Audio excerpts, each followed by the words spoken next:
palestrante é o Anderson Calotti, da Universidade da Califórnia, em Santa Bárbara. O Anderson ele é brasileiro, saiu de São Paulo faz bastante tempo e está na Califórnia como pesquisador já.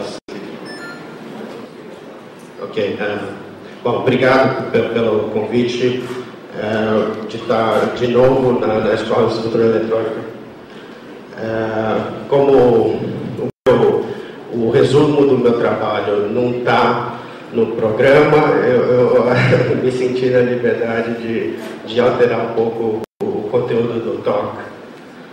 Mas, como prometido, como o Gustavo colocou, pelo menos no título, eu vou falar na primeira parte do talk sobre o problema de dopar o óxido de zinco. Basta a literatura no problema, eu acho que ainda não existe, eu acho que dopar óxido de zinco tipo P é quase impossível. A segunda parte do talk, eu vou falar dos efeitos de small polarons em titânio dioxide. Isso aqui é só propaganda aqui que a universidade onde a gente trabalha, o departamento de engenharia fica aqui. E só para dar uma ideia do que a gente trabalha, basicamente no coração aqui dos métodos são métodos dos primeiros princípios, que incluem funcional da densidade, métodos que vão além do funcional da densidade, como o Green's Function, Quasi-Particle GW Method, e também métodos mais clássicos que tratam do sistema de Poisson ou Schrödinger, quando a gente quer descrever, por exemplo, a interface entre dois semicondutores. Deixa eu começar então descrevendo esse problema do óxido de zinco. Então, em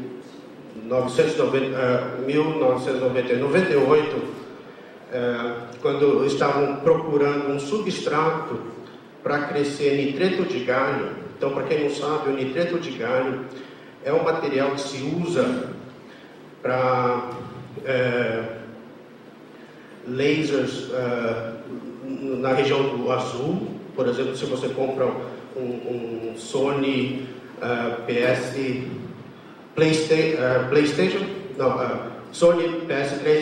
o que você tem, ou o Blu-ray que você tem lá é um laser azul, o azul violeta.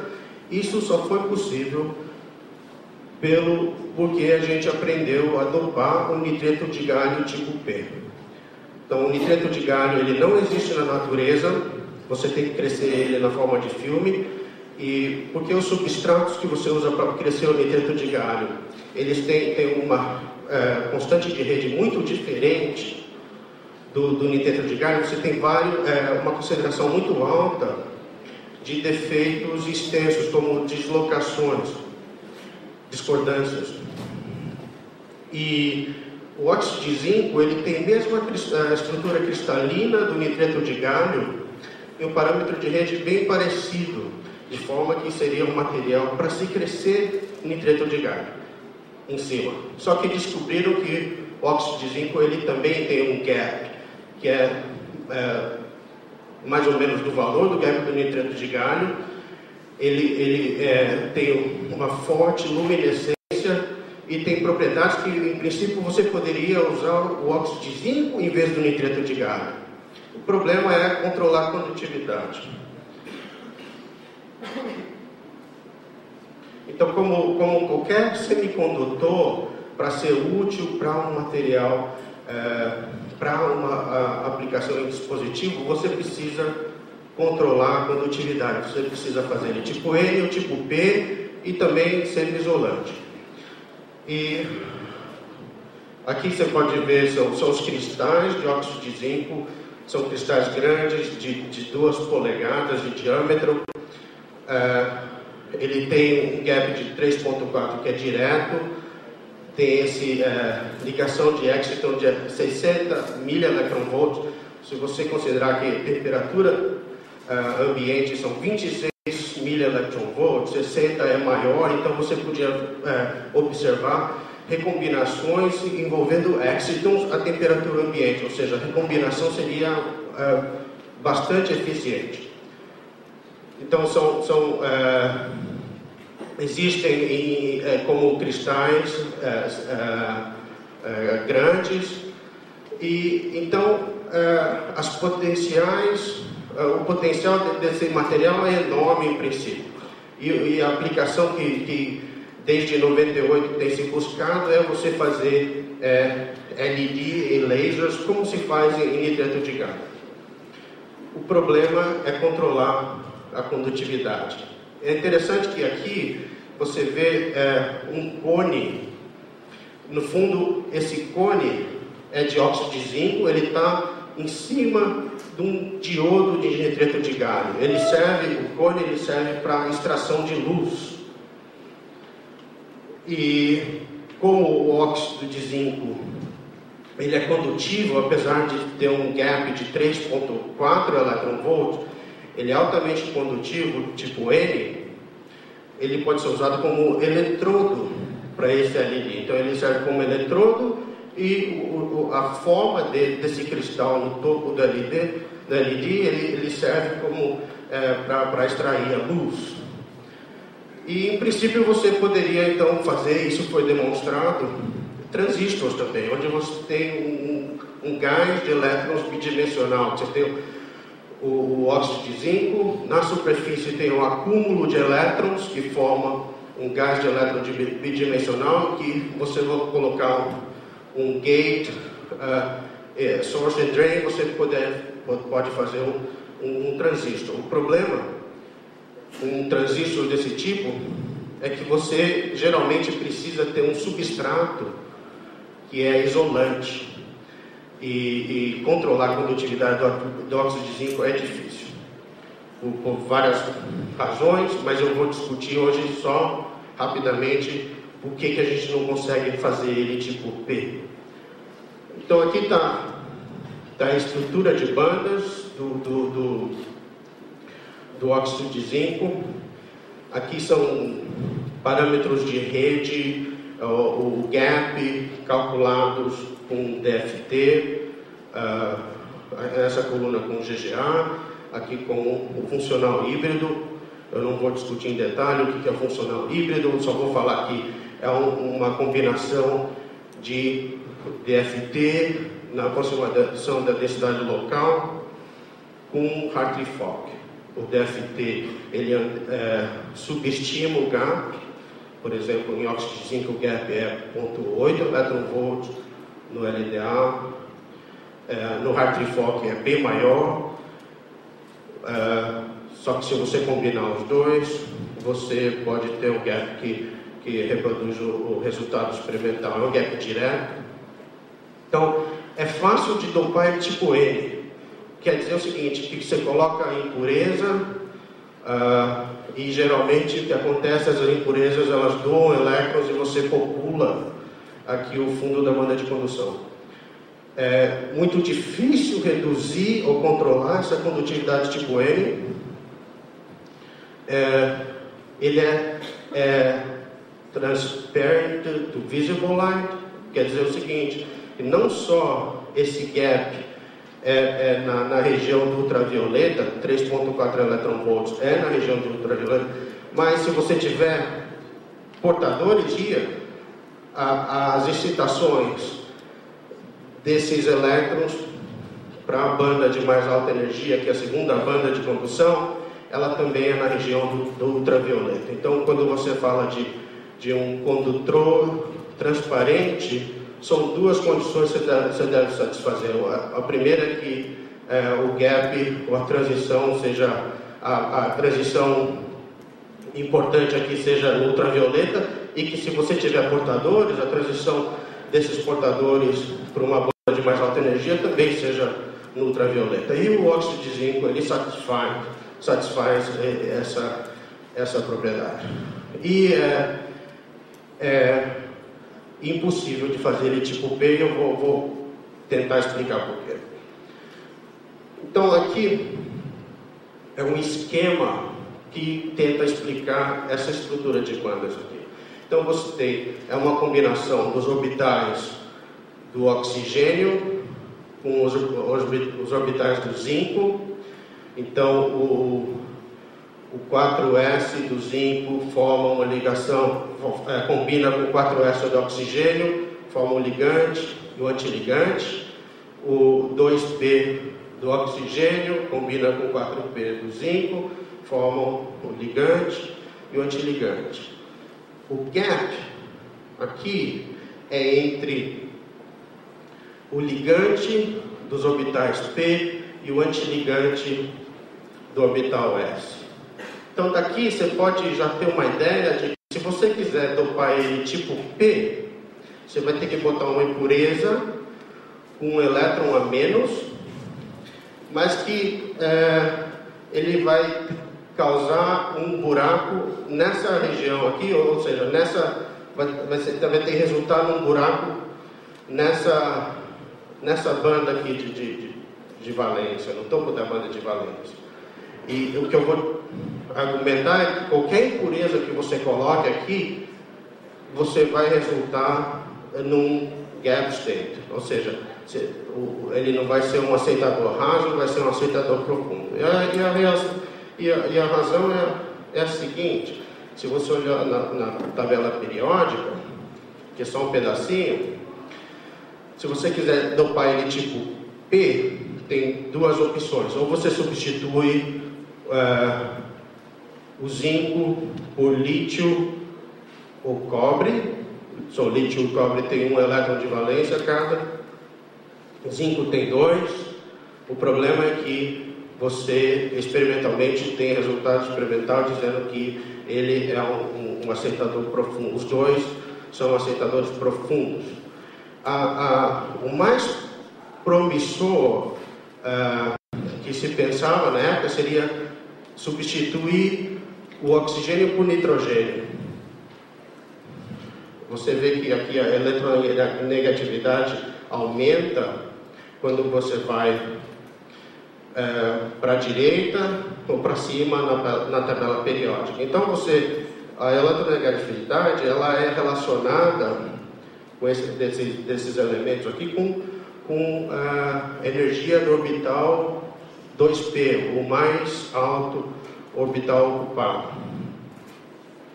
E o problema em fazer o óxido de zinco tipo P é que não existe todas as impurezas tipo 5 aqui que você coloca, elas são aceitadoras profundas, não aceitadoras rasas.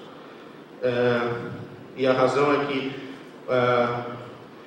o orbital 2p do nitrogênio é mais alto em energia que o do oxigênio, o do fósforo é ainda mais alto e assim por diante.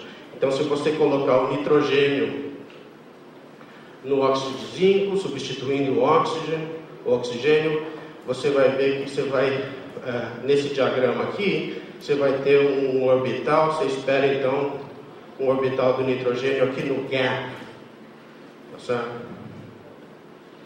E é o que a gente vê quando a gente faz a conta. Então o que a gente fez, a gente colocou o nitrogênio, substituindo o oxigênio numa supercélula grande o suficiente, da ordem de 100 átomos, e calculou a energia de formação de dois estados de carga. Um é o neutro, onde esse aqui é igual a zero, e essa é a energia de formação. E o outro é o negativo, é o estado aceitador. Então o nitrogênio, quando você coloca o nitrogênio no estado de carga neutro, você tem um elétron desemparelhado. Você tem um buraco. E no estado negativo, você preenche esse buraco.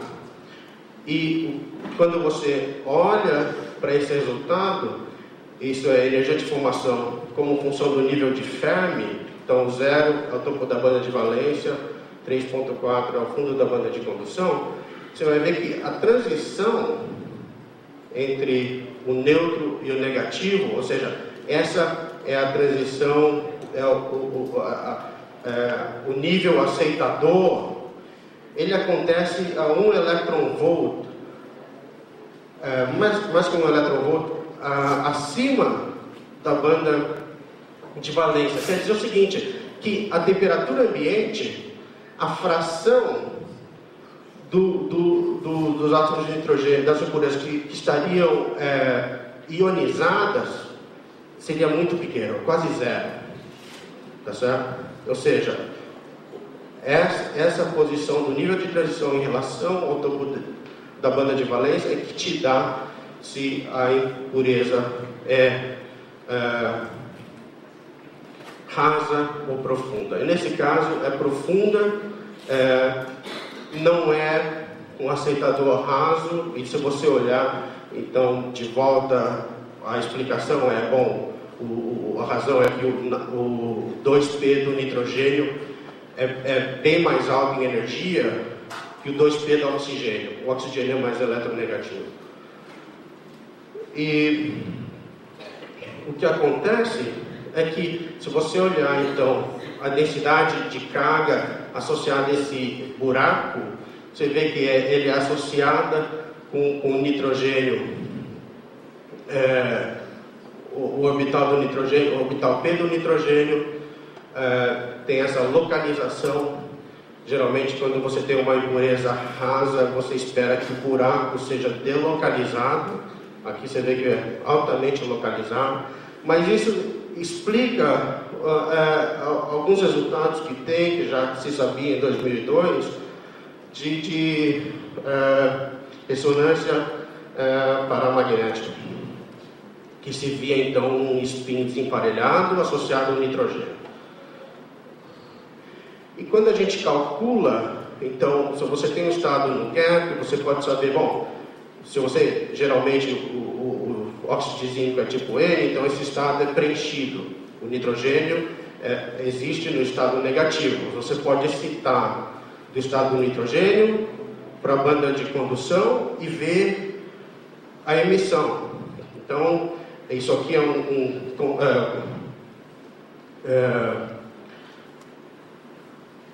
nesse diagrama de coordenadas generalizadas. Então, o que a gente mostra, então, é que o estado negativo aqui sendo de mais baixa energia, então você excita para o estado neutro. No fundo, o que você faz é jogar um elétron do estado do nitrogênio para o fundo da banda de condução.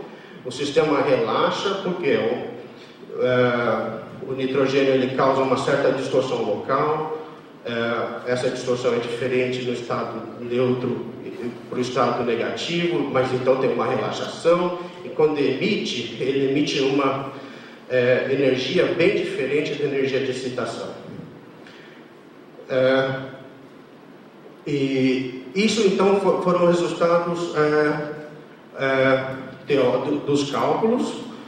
Até então não se sabia, não tinha indício desse tipo dessas transições, mas o que se sabia é que se você colocasse nitrogênio na coeficiente de absorção, você via o coeficiente de absorção já começar a aumentar bem antes do gap. Então aqui é o gap, você tinha aumento em 2,4 aqui no coeficiente de absorção, que já era um indício de que o nitrogênio era uma impureza profunda, não impureza rasa. Mas recentemente esses experimentos aqui realmente demonstraram, isso veio depois dos resultados teóricos, eles demonstraram que aqui, isso aqui é o espectro de fotoluminescência, e aqui é o espectro da excitação da fotoluminescência. E quando você coloca o nitrogênio, você vê o aumento num pico largo, em 1,7 eletronvolts, e você também vê um aumento no espectro de excitação da fotoluminescência, que é em torno do que a gente previu. Então, esse foi um exemplo de que, bom, a gente agora tem poder de prever quantidades de forma quantitativa com o uso desses funcionais híbridos. Então a conclusão é que a razão que você não pode dopar um material tipo P, aqui, por exemplo, o nitrogênio, que seria a impureza mais promissora, ele é um aceitador profundo, não é um aceitador raso. O elétron é localizado. Essas são energias de emissão e absorção, primeiro previstas, depois medidas. E o problema geral não é um problema só do oxigênio. Então, se você olhar todos os óxidos semicondutores, exceto os que são baseados no cobre, exceto por quê? Porque eu quero dizer que se a banda de valência é derivada dos orbitais P do oxigênio, é muito difícil. Você não vai achar uma impureza rasa que te dê um buraco que seja delocalizado. Qualquer impureza que você coloque, o nitrogênio seria o melhor candidato e não funciona. Então, qualquer impureza que você coloque, você vai ter um aceitador profundo. Agora, a segunda parte do talk, eu quero falar sobre um problema mais recente que a gente andou trabalhando, que é o problema dos elétrons, o comportamento dos elétrons na banda de condução do óxido de titânio. Esse trabalho é feito em colaboração com várias pessoas aqui em Santa Bárbara e em outras partes aqui no Japão, Berlim e em Viena. E a motivação é a seguinte, que muitas das aplicações do óxido de titânio depende do transporte de carga no fundo da banda de condução do material. Então aqui é uma possível aplicação mais recente, que é o problema de membristors, que você tem uma camada bem fininha aqui de óxido de titânio e que a curva de corrente e voltagem é altamente não linear, só que ela lembra, você mede e desliga o aparelho e você vai medir de novo, ela lembra onde você estava. Então, no fundo, você pode usar isso como um memristor. É interessante que o apelo aqui é você comparar isso como uma sinapse, tá certo? E, em princípio, isso aqui, é claro, não tem aplicação prática ainda, mas não se entende como os elétrons se comportam, porque o que você faz é, quando você aplica voltagem, você cria canais de condução aqui nesse filme fininho.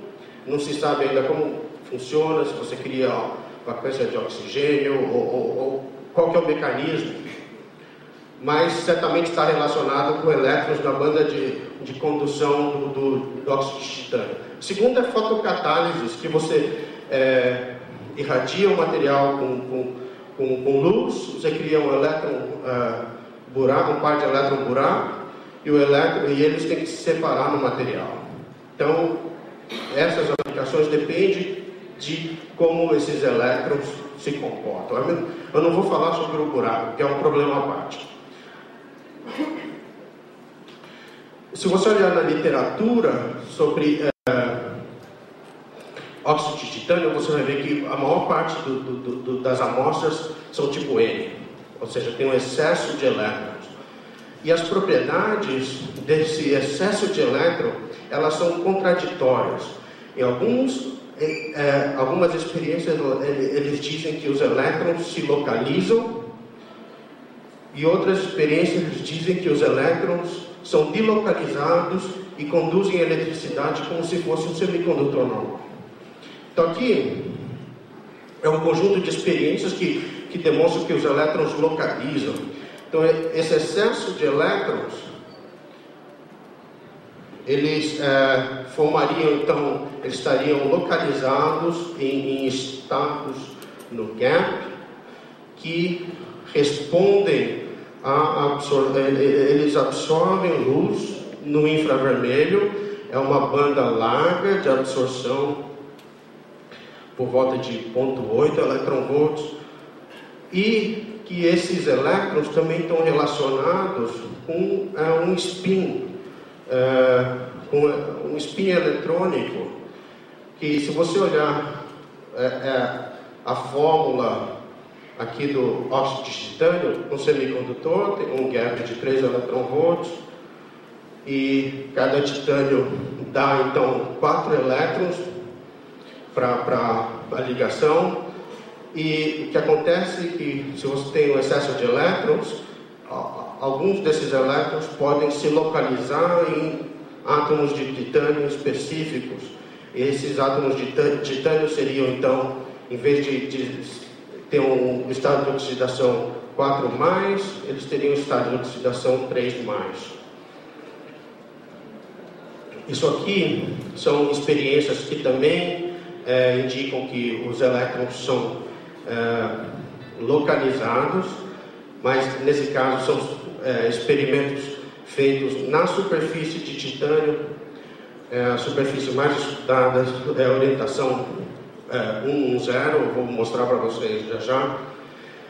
E o que eles veem quando eles irradiam o material e olham os elétrons que vêm do material, eles veem um pico aqui que também é mais ou menos 0,8 eletronvolts abaixo do topo da banda de condução, e eles associam com vacâncias de oxigênio ou interstícios de titânio, mas ninguém duvida de que esses estados aqui no gap eles estejam relacionados com titânio 3+.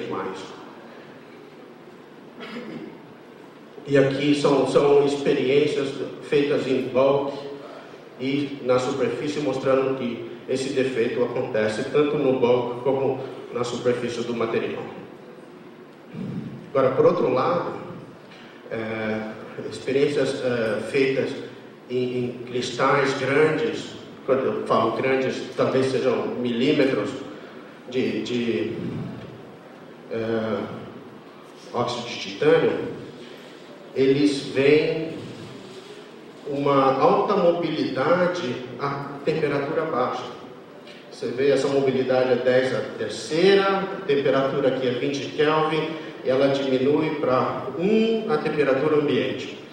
Essa mobilidade altíssima, ela indica que os elétrons na banda de condução, eles se comportam como elétrons de Bloch, são elétrons delocalizados. Então, como a gente concilia esses dois cenários? Então, o que a gente quer entender é qual o comportamento do elétron quando a gente adiciona um elétron aqui no fundo da banda de condução do óxido de titânio. Então, o que a gente faz? A gente pega uma supercélula grande o suficiente e adiciona um elétron. Então, aqui é a banda de valência completamente ocupada, a banda de condução, que é em princípio completamente desocupada. Você vê que a dispersão aqui é pequena. Se você lembrar ou souber do silício ou do arsenide de galho, tem uma dispersão bem maior. Isso vai indicar que a massa efetiva é grande aqui, comparada com os semicondutores tradicionais. E, bom, aqui são detalhes do cálculo. Se alguém estiver interessado, eu posso discutir e separar. Mas o que a gente encontra é o seguinte: a gente encontra duas soluções. Quando a gente adiciona esse elétron no óxido de titânio, são duas soluções. Uma, que o elétron delocaliza e se comporta como um elétron de Bloch. E a segunda é que ele forma um small polar. Então, deixa eu te mostrar aqui como são essas densidades de carga associada a esse elétron extra. Aqui é o estado delocalizado. Aqui eu só mostrei um pedaço da supercélula, mas você vê que são orbitais, esse estado é composto de orbitais tipo D do titânio. E aqui é o estado localizado, que a gente chama de small polar. Tem uma relaxação local, ou seja, porque o titânio ele captura um elétron, então os oxigênios em volta tendem a se afastar um pouco do titânio. E se você olhar no espectro de partícula única, você vê um estado aqui no gap a mais ou menos 0,8 eletronvolts abaixo do fundo da banda de condução. E o que é interessante aqui, o que é mais importante, qual que é a diferença de energia entre as duas configurações. E o que a gente encontra aqui, a mais estável é que os elétrons são delocalizados. E a diferença de energia é pequena. Você pode falar, bom, mas como se eu ganho aqui energia eletrônica de quase 0,8 eletronvolt, mas a diferença de energia total é só 0,1. A resposta é porque você tem que pagar o custo de distorcer a rede. Então, a energia de distorção custa mais ou menos 0,5 eletronvolts. Então, se você somar a energia que você ganha na parte eletrônica com a energia que você perde na distorção, o resultado é 146 mil eletronvolts. E a pergunta que a gente se pôs, então, bom, se o estado fundamental é esse do estado localizado, quanto custa, qual a barreira de energia para esse pólar para mover de um sítio para o outro? E então o que a gente fez, no fundo, é calcular a barreira de energia para um pólar se mover na direção ao longo do eixo C aqui, da estrutura do rutile. E claro que a gente também calculou a energia de migração ao longo de outras direções, só que é bem mais alta. Mas o que a gente acha é que a barreira de migração é de 30 mil eletronvolts. Aqui o que eu mostro é a densidade de spin no átomo inicial, no átomo de titânio inicial. Então, quando esse elétron se move de um titânio para o outro, o momento nesse átomo aqui diminui, o momento no outro átomo aqui aumenta. E então, no fundo, aqui a gente está tentando seguir a densidade de carga do elétron. Mas o que é interessante aqui é que 30 mil eletronvolts não é um número pequeno. Se você colocar numa equação de difusão do tipo de Einstein para um movimento aleatório, você vai ver que a mobilidade a 20 Kelvin seria 10 a menos 7. Você viu que na experiência eles medem 10 ordens de grandeza mais alta, 10 a terceira. Então, o hopping desses pólarons não consegue explicar a mobilidade, a alta mobilidade que eles veem na experiência. Então, qual que a razão que a gente calculou? Então, qual que é a barreira para um elétron localizado ou de outra forma, qual que é a barreira para um elétron delocalizado para se tornar localizado? Então, o que a gente fez, pegou duas configurações, elétron delocalizado, elétron localizado, interpolou essas duas configurações e achou uma barreira de 100 mil eletronvolts. Ou seja, se você tem uma barreira para um elétron se tornar localizado, pode ser que a baixas temperaturas essa barreira seja alta o suficiente, de forma que se você injeta elétron, eles são inicialmente delocalizados, eles vão trafegar pelo material como se fossem delocalizados sem localizar. E aqui é o mesmo diagrama, só que na forma de cartoon. E a pergunta é, bom, então como que a gente explica a mobilidade? E a gente explica o seguinte, bom, a gente pode então calcular a taxa que um elétron delocalizado se localiza. Então, essa taxa depende da barreira e depende desse prefator aqui, que no fundo é a frequência de fônon da rede.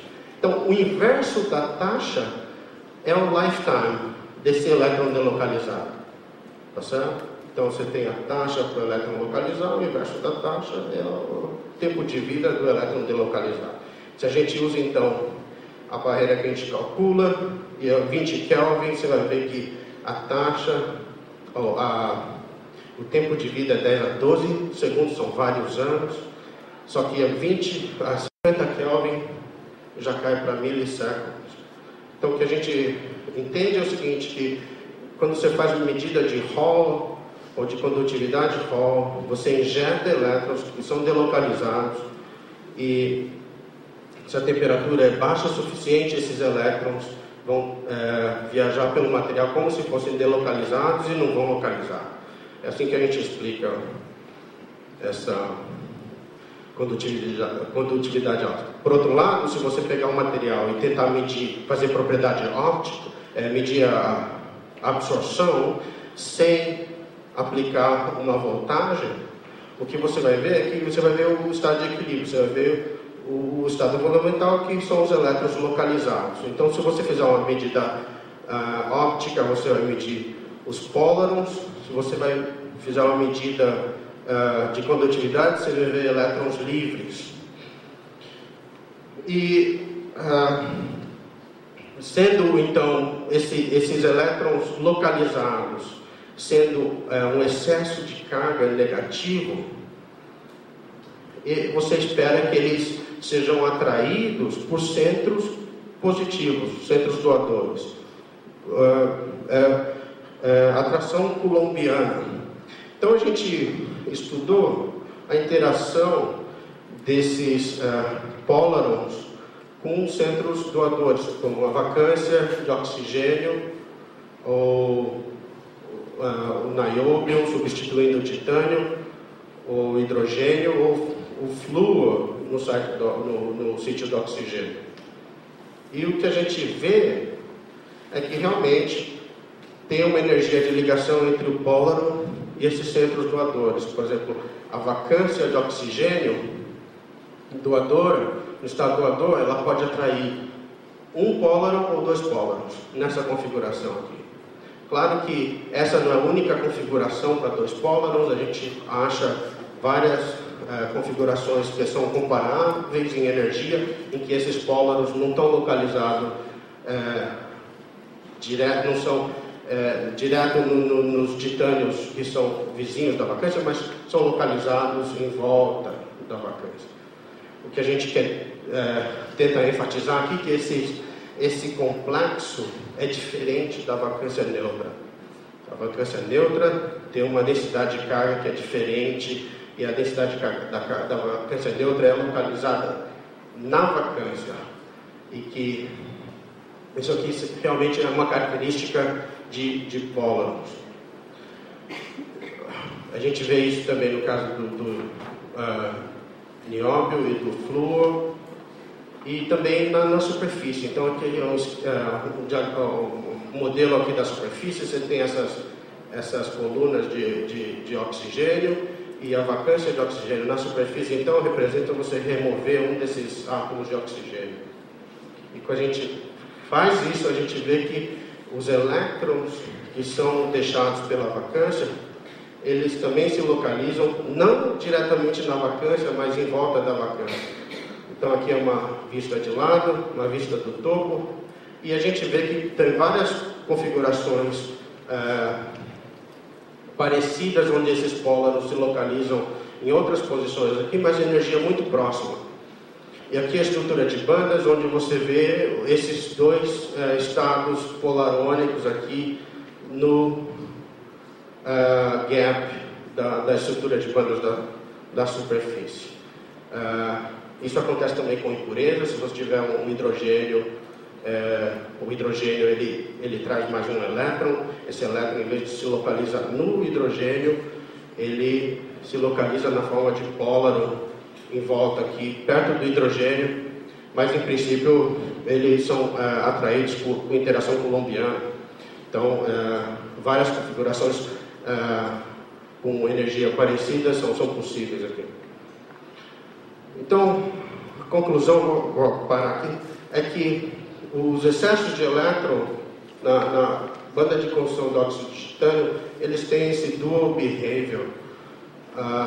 Eles podem se formar small polarons, que você pode observar em experimentos ópticos.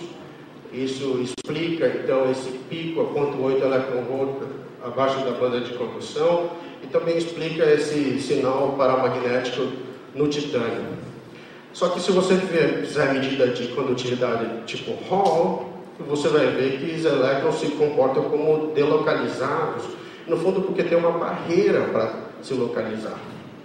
Claro que se a energia entre o estado polarônico e o estado delocalizado é pequena, você espera que a temperatura ambiente, você vai ter excitação térmica do estado localizado para a banda de condução. Então, no fundo, a temperatura ambiente, o que você vai ver são estados elétrons delocalizados. E esses pólarons, eles formam complexos com impurezas ou defeitos intrínsecos que podem ocorrer, então, no bulk ou na superfície do material. É isso que eu queria. Obrigado pela atenção.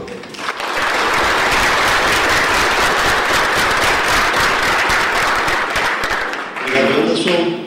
Então, perguntas? Alguém? Theo? O Anderson, no caso do ZNO, ele não aceita impurezas magnéticas? Tipo MM, cobalto? Aceita, sim, você pode colocar cobalto, mas não vai fazer ele tipo P, né? Claro, na verdade ele contém várias impurezas, né? Contém primeiro hidrogênio, contém algumas vezes alumínio, acho que ferro, uma impureza comum, cobre também, só que nenhuma delas vai fazer ele tipo P.